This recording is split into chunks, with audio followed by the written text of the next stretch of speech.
Okay, so now we want to talk about the BBC's Mea Culpa. this is this is a little bit weighty. So apparently, Kate Middleton's cancer coverage, the BBC issues statement after complaints. So apparently, the BBC had received complaints about the BBC's coverage of Kate Middleton's cancer. It's a boring topic. It's like an unhealthy topic. The more you repeat that is the more you it's like a chant at this point, and I really want this to stop. I want to stop covering this, but I know everybody's still interested in it, like I said. So it's just like, oh, okay. So apparently the Princess of Wales gave an emotional message on the channel to let the world know she had been diagnosed with the disease. Right. So what did the BBC do wrong? I mean, they helped her out. They saved her life. I mean, they reworded the narrative.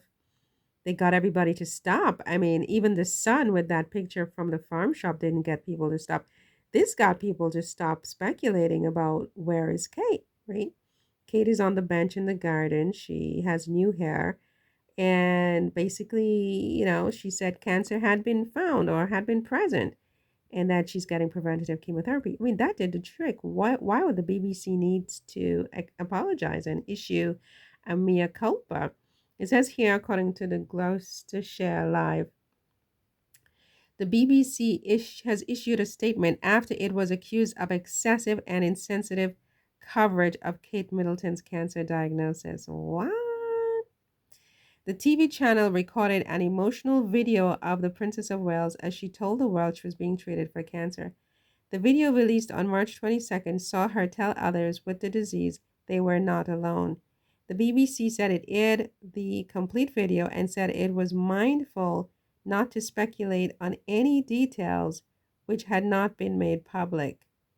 And it said it had given careful consideration into the decisions made at the time. However, it said it has received complaints of being excessive and insensitive. I don't know what people are talking about. I mean, I think it's the best thing that happened to Kensington Palace in the last several months is the BBC's interjection into the story and putting their name and their stamp on that video and saying yes, this is authentic and here she is. She has cancer. Issuing a statement, it said, "We broadcast in full the highly personal video message from the Princess of Wales, in which she spoke directly to the public about her cancer diagnosis. Our coverage reflected the significance of this story and the outpouring of support for the princess from around the globe. We explained to our audience that what was known about about Catherine's condition, but did not speculate on details that had not been made public." What in the name does that have to do with anything? It added, "Our reporting made clear that this is a difficult time for the princess and the rest of the royal family. We have been mindful at all times to approach our coverage with sensitivity." What? As part of our analysis, we examined the intense speculation there had been in the preceding weeks about the princess's health. Nobody was questioning her health, they were questioning her whereabouts. There's a big difference, and you bloody well know it, all of you. We also reported on Catherine's request for privacy and detailed the statement from Kensington Palace regarding the princess having the right to privacy in relation to her medical issues. I agree with that. It's just where is she? She's doing all these things. She's hiring people, she's meeting with friends, she's picking up the kids at school, she's visiting her father in Sandringham. She's doing this, she's doing that, and this public figure has literally evaporated from public view for months. Where is she? Now you say, here she is in the garden on the bench. Okay, done. I don't need her medical files. I never needed her medical files. I was never interested in her medical files. And quite frankly, what you're telling me about her medical files don't even make any sense anyway and only raises more question. The less you said about that, the better. It's just here she is. Here she is live. She takes a couple of questions from the rota. Done. It's 15-minute, if that, interview or an appearance. Here I am, I'm fine, da da da. A couple of people ask her some kind questions. She responds. End of discussion. That's all it took.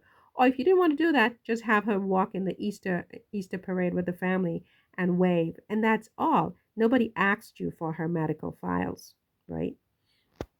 So anyway, I mean the BBC and all the rest of you, Kensington Palace, none of you, you all know what this was about, but you're pretending, which is why England rule the world because they're very good at this. This is a strategy and a tactic, and they are very, very good at this, right? Very good at evasion. They evade. Anyway, we always give careful consideration to the editorial decisions we make while we have a responsibility to report on stories that are of interest to our audience. We appreciate that not everyone would have approved of the approach we took. What? What? I mean, what approach you took? I mean, I'm assuming Kensington Palace volunteered this video of Kate, right? I don't think the BBC stormed into Kensington Palace and demanded a video. So they were willing participants, just like they worked with Victoria Newton at the Sun to release those photos of the farm shop. This is what Victoria Newton said in an interview, that she was in close conversation with Kensington Palace about those photos of William and Kate at the farm shop before she released them 2 days before Cancer Kate on the bench, right? So that was Kate 3.0 in the farm shop, bouncing with energy, health, and vitality. And 2 days later, we see a makeup free Kate looking completely different, right? But I mean, there's always going to be, cooperation between the palace and the press. I mean, what is the BBC talking about? They're stirring the pot, information that has not been made public. What information that has not been made public? Like now you're making me wonder, what are you talking about?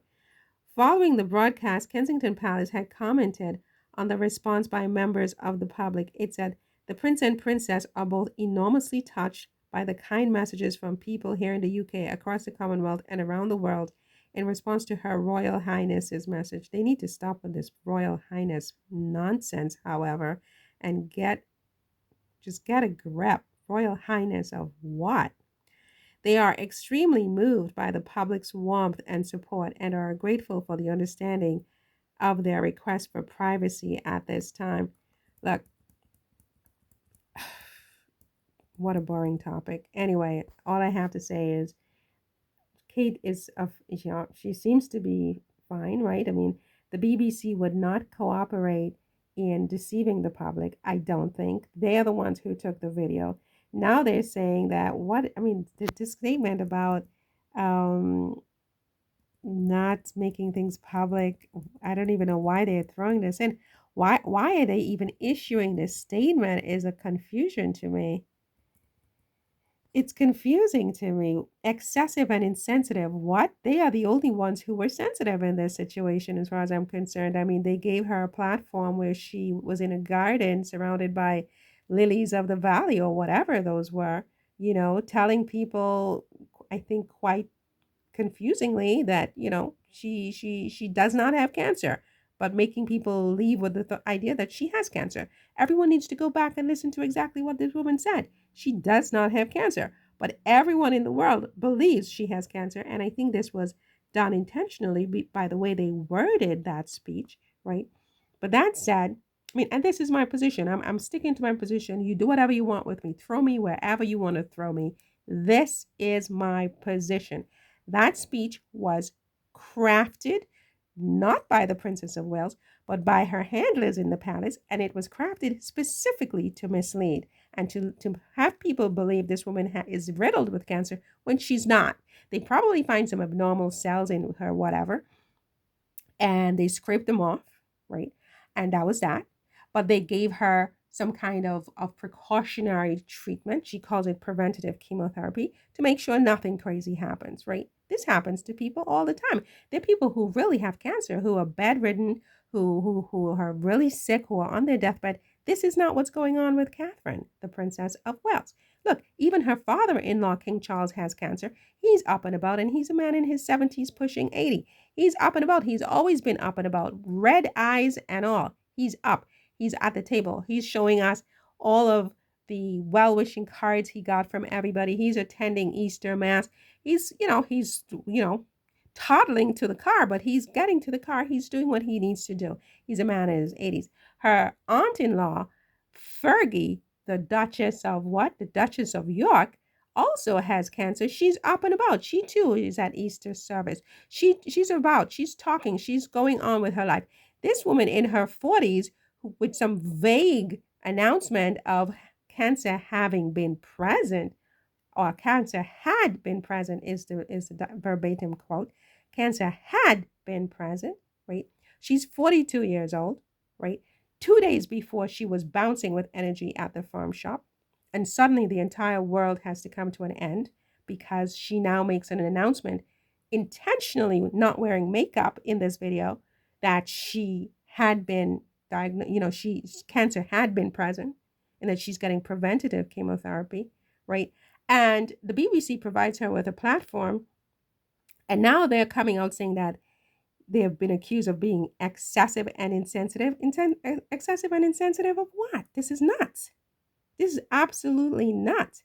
And we explained to our audience what was known about Catherine's condition, but did not speculate on details that had not been made public. What? That statement, I think that's the only statement here that is even important, because they're getting at something here, and I don't know what it possibly could be. And you know what? I'm really tired of this. I'm tired of these people and their cow manure. This is cow manure. This is cow manure.